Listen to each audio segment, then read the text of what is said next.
बारही दिन के बारहिया बारहियो न बीतल हे। बारही दिन के बारहिया बारहियो न बीतल हे खीरकी के आहटा के पियावा देखा तने का लागेला हे। ललन है खीरकी के आहता के पियावा देखा तने का लागेला हे।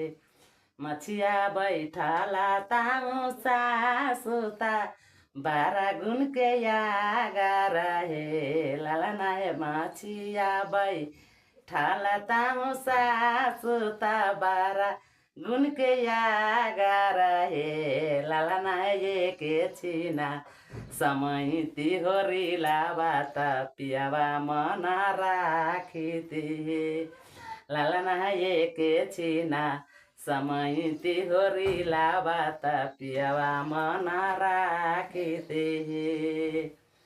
मछिया बैठला ताऊ गोतानीता 12 गुण के यागर हे।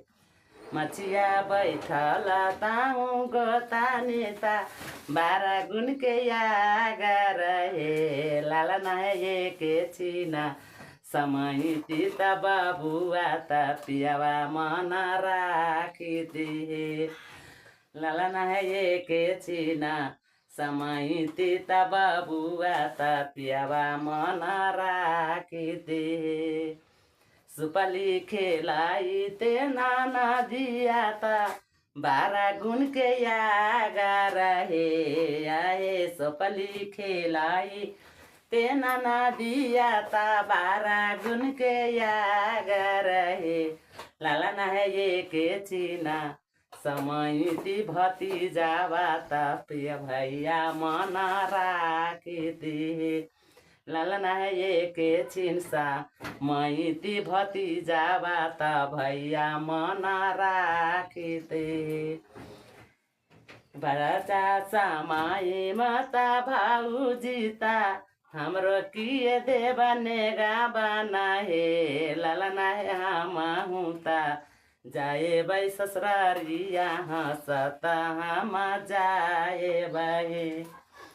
बच्चा समाये भाभी हम हुता हमारो तकिए देवा नेगा बना हे। भाभी हमें जबई अपने ससुरा हंसता हम। नमस्ते।